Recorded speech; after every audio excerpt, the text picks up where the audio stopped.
এই লেখার লিঙ্কে কি ক্লিক করেছেন? পড়া শুরু করেছেন? স্ক্রল করছেন মোবাইলে বা ডেস্কটপে? উপরের এই ৩টি কাজের যে কোনো একটি যদি করে থাকেন, আপনাকে অভিনন্দন। না করেও যদি স্পন্দিত হৃদযন্ত্রের প্রমাণ কোনোভাবে দিয়ে থাকেন, আপনাকে অভিনন্দন জানানোই দরকার, খুবই দরকার। কারণ আপনি এখনো বেঁচে আছেন দিব্যি। আপনি অপঘাতে মরে যাননি, একদিনের জন্য হলেও এগিয়ে গেছেন। আপনি জীবনযুদ্ধে এগিয়ে গেছেন বস। জীবনযুদ্ধ, এই শব্দটি আমাদের দেশে অত্যন্ত পরিচিত একটি শব্দ। সোশ্যাল মিডিয়া, বিশেষ করে ফেসবুকের কারণে শব্দটি এদেশে বেশ হাস্যরসের। কিন্তু আদতে বাংলাদেশের মানুষ এই যুদ্ধ করে প্রতিদিন, প্রতিটা ঘন্টায়, প্রতিটা সেকেন্ডে। কারণ এই দেশের মানুষ চলছে অদৃষ্টের ভরসায়। সেই ভরসায় আর যাই থাকুক, নিশ্চয়তা অন্তত থাকে না। এদেশের মানুষ জানে না কখন রাস্তায় ফুটপাত ধরে হাঁটার সময় তার মাথায় ইট খসে পড়বে। সেই ইটে তার মাথাটা নানা ভাগে ভাগ হয়ে মৃত্যুটা যে নিশ্চিত করে দেবে, তাও তাদের জানা থাকে না। তাদের পরিবারের সদস্যদেরও জানা থাকে না। তাই কেউই আমরা জানি না প্রিয়জনের জন্য লাল রঙা জেলি কিনে আনার দিনে আমাদেরই রক্তমাখা মুখ তাদের দেখতে হবে কিনা। এদেশের মানুষ জানে না যে বাসে চড়ে বাড়িতে উৎসব করার উদ্দেশ্যে তার যাত্রা, সেই বাসটি হুট করেই কোনো রেল লাইনের উপর নিতান্তই মর্জিমতে উঠে দাঁড়িয়ে থাকবে কিনা। ঠিক ওই সময় ট্রেন এসে সেই বাসটিকে দুমড়ে মুচড়ে দেবে কিনা, তাও জানে না। এদেশের মানুষ জানে না মেট্রো রেলের পাশের ফুটপাত দিয়ে হেঁটে আসার সময় অন্য কোনো স্বপ্নে বিভোর থাকা একটি মাথায় বিয়ারিং প্যাড খুলে পড়ে সব স্বপ্নকে দুঃস্বপ্ন বানিয়ে দেবে কিনা। এদেশের মানুষ জানে না রাজধানীর কোনো সরু রাস্তা দিয়ে রিকশায় করে যাওয়ার সময় হুট করে পাশের অবৈধ উপায়ে গড়ে তোলা কোনো কেমিক্যালের গুদাম থেকে আগুনের হলকা এসে তাকে পুড়িয়ে কয়লা বানিয়ে দেবে কিনা। এদেশের মানুষ জানে না লঞ্চে ওঠার সময় স্রেফ কারো অমনোযোগিতার বলি হিসেবে তাকে নদীতে পড়ে যেতে হবে কিনা। তারা জানে না অন্য লঞ্চ এসে তাদের অকারণে পিষে দেবে কিনা। এদেশের মানুষ জানে না পরিবারের প্রাণপ্রিয় মানুষগুলোকে নিয়ে কোনো বহুতল ভবনের রেস্টুরেন্টে কাবাব খেতে গিয়ে নিজেরাই জলে পুড়ে কাবাব হয়ে যাবে কিনা।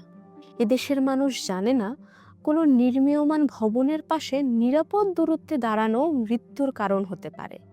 তারা জানে না নির্মীয়মান ভবন থেকে কখন কোন সময় কোনো রড বা বাঁশ এসে উড়ে তাদের শরীরে বসে সেটিকে লাশ বানিয়ে চলে যাবে কিনা।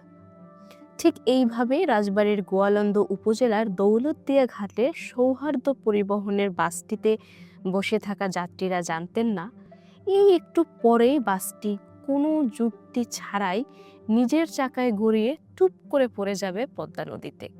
ভিডিওটা দেখলে মনে হয় বাসটি যেন চালকের নিজের ইচ্ছায় গড়িয়ে গড়িয়ে গিয়ে পড়ল প্রমত্তা নদীতে। এতটাই স্বাভাবিক বাসের সেই চলা। যদিও দাবি করা হচ্ছে আরেক ফেরির ধাক্কায় বাসটির নিয়ন্ত্রণ হারিয়ে ফেলেছিল। আসলে কি হয়েছিল তা হয়তো তদন্তের পরেই জানা যাবে কোনোদিন। কিন্তু জানার পর কি হবে? নিহত প্রায় জনা ৩০ প্রাণ কি ফেরত আসবে? বাকি জীবিতদের বাদবাকি জীবনের জন্য উপহার দেওয়া ট্রমা বা কান্না কি থেমে যাবে? ও হ্যাঁ, কেউ কেউ কি বলতে চাচ্ছেন বোঝা যাচ্ছে। এসবের জন্য আর কষ্ট করে শুনতে হয় না, মুখ খোলার চেষ্টা করলেই বোঝা হয়ে যায়। বলতে চাইছেন নিশ্চয়ই যে ভবিষ্যতে দুর্ঘটনা এড়ানোর জন্য উপযুক্ত বা কঠোর পদক্ষেপ নেওয়া যাবে। আশ্চর্যবোধক চিহ্নটি সত্যি আশ্চর্য হয়েই দেওয়া। কারণ এমন উপযুক্ত বা কঠোর পদক্ষেপ তো আমরা আম নাগরিকেরা বছরের পর বছর ধরেই প্রত্যক্ষ করে আসছি। উপযুক্ত, কঠোর, এই শব্দগুলোর অর্থই যে বদলে গেছে এদেশে। অন্তত এই ক্ষেত্রে বাংলাদেশের সব সরকারই জারপনারই সাফল্য। তাই ঘটনার পরপরই কর্তৃপক্ষ করুণ বাক্য আমাদের কাছে প্রত্যাশিত। আমাদের কাছে এও প্রত্যাশিত যে মৃতদের জীবনের কিছু ক্ষতিপূরণ হয়তো মিলবে, তাতে ক্ষতিপূরণ হোক বা না হোক। আমাদের কাছে এও প্রত্যাশিত যে এভাবে আটকা লাশ হয়ে যাওয়া মরা মানুষের মিছিল আসলে এদেশে বন্ধ করা হবে না কোনো দিন।